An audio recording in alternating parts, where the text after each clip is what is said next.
Jambo bwana, habari gani? Nzuri sana. Wageni mwakaribishwa Kenya yetu, hakuna matata.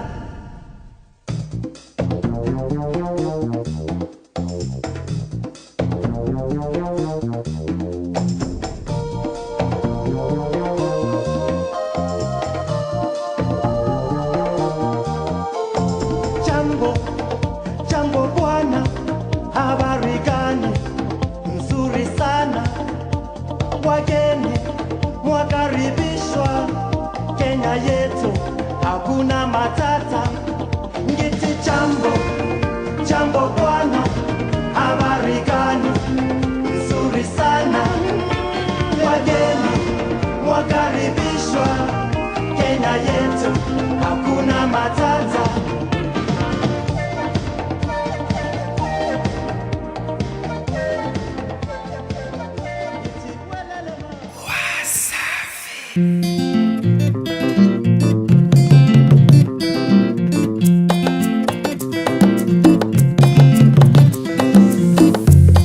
Kio wakidanganyi mama, umejipodoa umepodoka, mwendo na shepu yote mwanana, misuruari yanidondoka, tukimbizane nini Sarome wangu, hiyo michezo ya jogo, ona watizama chini Sarome wangu, ukimwona jongo inama kidogo, shika magoti, mimi nimesimama kama ngongoti, mtoto Jojo sio roboti, chumbani pingiri zamba zote. Unantekenyaga ukinyonga Sarome, Unantekenyaga ukinyonga, unantekenyaga ukinyonga kweli, unantekenyaga ukinyonga.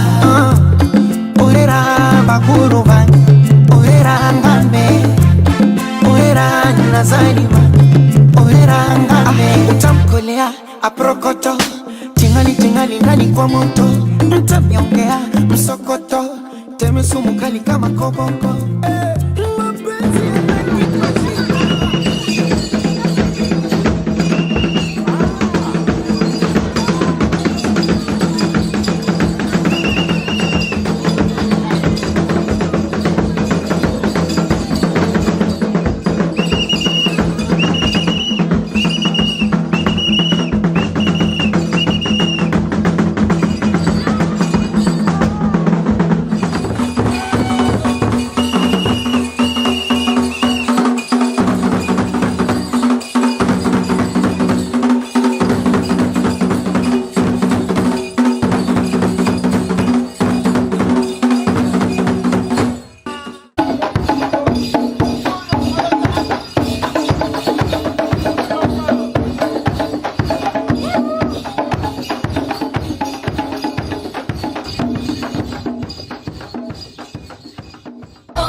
I'm a storyteller, and I would like to tell you a few personal stories about what I like to call the danger of the single story.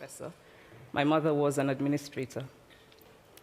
And so we had, as was the norm, live-in domestic help who would often come from nearby rural villages. So the year I turned 8, we got a new houseboy. His name was Fide. The only thing my mother told us about him was that his family was very poor. Then one Saturday, we went to his village to visit. And his mother showed us a beautifully patterned basket made of dyed raffia that his brother had made. I was startled. It had not occurred to me that anybody in his family could actually make something. All I had heard about them was how poor they were, so that it had become impossible for me to see them as anything else but poor. Their poverty was my single story of them. Years later, I thought about this when I left Nigeria to go to university in the United States. I was 19. My American roommate was shocked by me. She asked where I had learned to speak English so well and was confused when I said that Nigeria happened to have English as its official language. She asked if she could listen to what she called my tribal music and was consequently very disappointed when I produced my tape of Mariah Carey. She assumed that I did not know how to use a stove. What struck me was this: she had felt sorry for me even before she saw me. Her default position toward me as an African was a kind of patronizing, well-meaning pity. My roommate had a single story of Africa, a single story of catastrophe.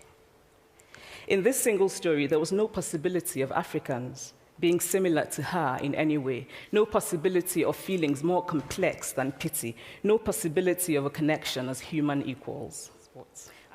What if my roommate knew about Nollywood, full of innovative people making films despite great technical odds? Films so popular that they really are the best example of Nigerians consuming what they produce.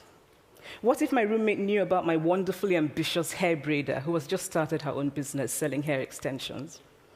Or about the millions of other Nigerians who start businesses and sometimes fail, but continue to nurse ambition?